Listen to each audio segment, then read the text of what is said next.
আজকে আপনাদেরকে দেখাবো সহজ উপায়ে ঘরোয়া উপকরণে কিভাবে বিরিয়ানি তৈরি করবেন, যেটাতে প্রয়োজন হবে না বাড়তি কোনো মশলার। টেস্টের কথা তো নাই বললাম। তো চলুন শুরু করি। প্রথমে মুরগি ভালোমতো কেটে পরিষ্কার করে আপনাদের পছন্দ অনুযায়ী পিস করে, তারপর আগেই মাংসটা ম্যারিনেট করে নেব। তার জন্য হাফ চামচ আদা বাটা, হাফ চামচ রসুন বাটা, আর যেহেতু ঘরে টক দই ছিল না তাই দুধে অল্প একটু লেবু চেপে টক দইয়ের মতো বানিয়ে নিই। বিরিয়ানিতে যেন মাংসের কালারটা সুন্দর আছে তাই অল্প একটু গুঁড়োমরিচ অ্যাড করে দিয়েছি, আর সাথে অল্প একটু বিরিয়ানির মশলা দিয়ে আর আগে থেকে তৈরি করা সেই টক দইটা দিয়ে সুন্দর মতো ম্যারিনেট করে নিতে হবে।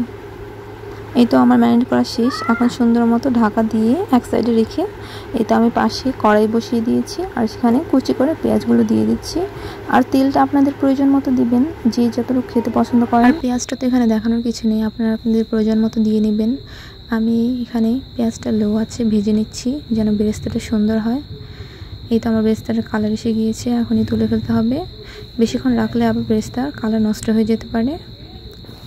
আর সাথে পুরো স্মেল চলে আসলে আমি আবার পেঁয়াজ কুচি দিয়ে নিচ্ছি। আর সেই বেরেস্তার তেলে আপনারা যদি রান্নাটা কমপ্লিট করেন আপনাদের বিরিয়ানিতে একটা সুন্দর স্মেল আসবে। তারপর পরিমাণ মতো আপনারা পেঁয়াজ দিয়ে নেবেন আর কাঁচামরিচ একসাথে দিয়ে নেবেন। আর তার সাথে অ্যাড করতে হবে এলাচ, দারচিনি আর তেজপাতা। এগুলো দেওয়ার পর আমি আগে থেকে ম্যারিনেট করা মাংসগুলো দিয়ে নিচ্ছি। এইটা দেওয়ার পর আপনারা একটু লো আছে কষাবেন, না হলে আবার পুড়ে যেতে পারে। এই তো আমারটা হয়ে আসছে। এখন এখানে অ্যাড করতে হবে 3 চামচ আদা বাটা, 3 চামচ রসুন বাটা আর 1 চামচের মতো জিরা বাটা। জিরা বাটা এত বেশি দেওয়া যাবে না। আর আদা আর রসুন পরিমাণটা আমি সেমই রেখেছি, দুইটাই 3 চামচ করে। আর একটু কালারের জন্য এখানে আবার একটু গুঁড়ামরিচ অ্যাড করে নিই, এটাতে কালারটা অনেক সুন্দর আসবে। আর মরিচটা, কাঁচামরিচের পরিমাণটা আপনারা কমিয়ে দিবেন, তাহলে ঝালটা এভারেজ হয়ে যাবে। এই তো এখানে এখন অর্ধেকটা বিরিয়ানির মশলা দিয়ে নিব, দিয়ে সুন্দর মতো লো আঁচে কষিয়ে নেব ভালো মতো, যেন একদম মশলার গন্ধটা না আসে। তারপর আমি একটু সস অ্যাড করে নিচ্ছি। সসটা অ্যাড করলেও বিরিয়ানির টেস্টটা খুব ভালো আসে। আর চালটা এখানে আমি ধুয়ে স্টেনারে ঝরিয়ে নিয়েছি। আপনারা এখানে 1 কেজি চালের জন্য আজকে আমি বিরিয়ানির সবগুলো উপকরণ সেমই রেখেছি। 1 কেজি চালে যতটুকু প্রয়োজন হয়। তারপর আমি 2টা আলু দিয়ে নিচ্ছি। বিরিয়ানিতে যদি আলুই না হয় তাহলে কি হয় আপনারাই বলুন। তারপর আমি এই বাটিতে 1 চামচ ঘি, 3 চামচ বাদাম বাটা আর 1 কাপ পরিমাণ দুধ মিক্স করে এই বেটারটা বিরিয়ানিতে দিয়ে দেব। এই বেটারটার কারণে বিরিয়ানির টেস্টটা অনেকটাই গ্রেভি টাইপের হবে আর খেতে খুবই মজাদার হবে। এটা আমি বাটিটা ধুয়ে দিয়ে এখন সুন্দর মতো এটা পুরো চালের সাথে ভালো মতো মিক্স করে নিব। আর পানির পরিমাণটা আপনাদেরকে বলে দিচ্ছি।